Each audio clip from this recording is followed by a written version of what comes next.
du 11 février 2016 au 20 février 2016, soit pendant 10 jours, il va s'agir de la poursuite des dépôts de candidatures auprès de la représentation provinciale de la CENI, et ce, en référence aux articles 161, 162 et 163 de la loi électorale.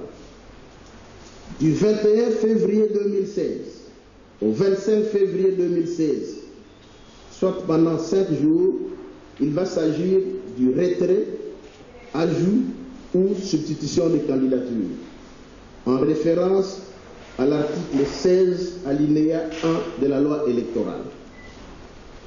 Du 26 février 2016 au 27 février 2016, pendant 2 jours, c'est la transmission des dossiers physiques des candidats au bureau de la CENI et délibération. Et le 28 février 2016, c'est la publication de la liste des candidatures recevables et non recevables, en référence aux articles 134 alinéa 2 et 164 alinéa 1 de la loi électorale. Le 1er mars 2016 et 2 mars 2016, c'est le dépôt des recours en contestation des listes de candidatures.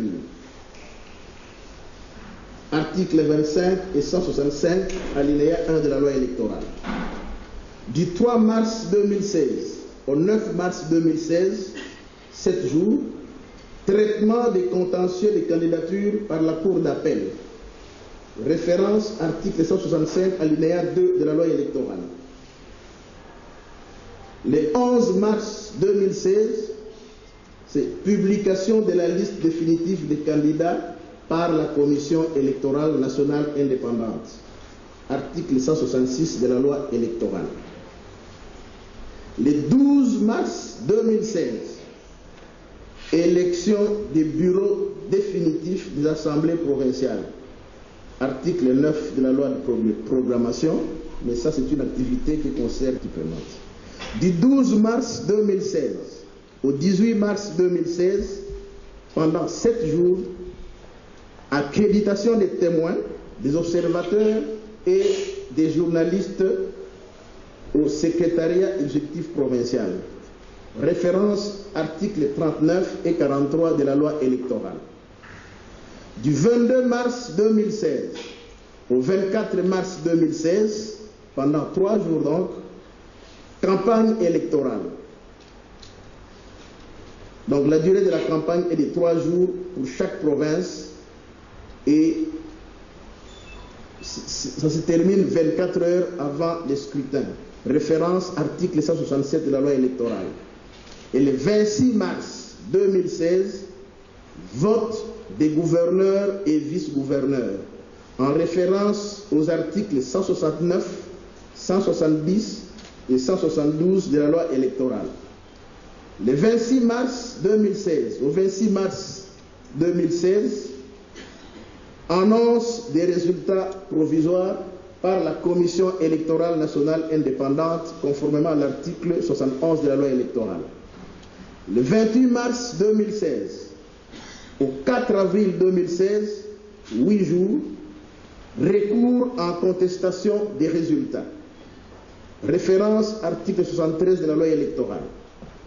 Le 5 avril 2016 au 11 avril 2016, pendant 7 jours, traitement des contentieux des résultats par la Cour d'appel. Référence article 172 alinéa 1 de la loi électorale. Et le 12 avril 2016, publication des résultats définitifs par les cours d'appel. Référence article 72 et 173 de la loi électorale. Fait à Kinshasa, le 10 février 2016, Corneille Nangaa Yobelo, président.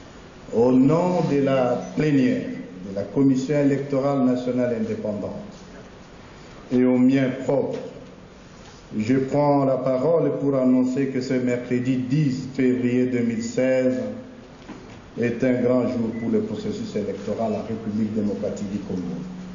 Lorsqu'on parle du processus électoral, la base c'est le fichier électoral.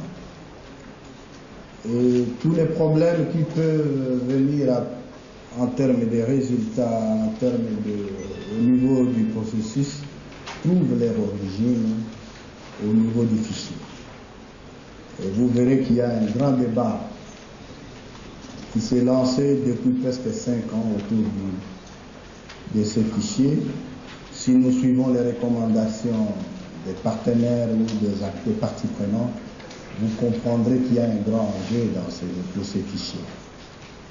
Et en ce qui concerne les nouveaux fichiers que nous projetons, je dirais qu'il y a 4 enjeux majeurs. Premier enjeu, nous voudrions que les nouveaux fichiers que nous constituons soient un fichier fiable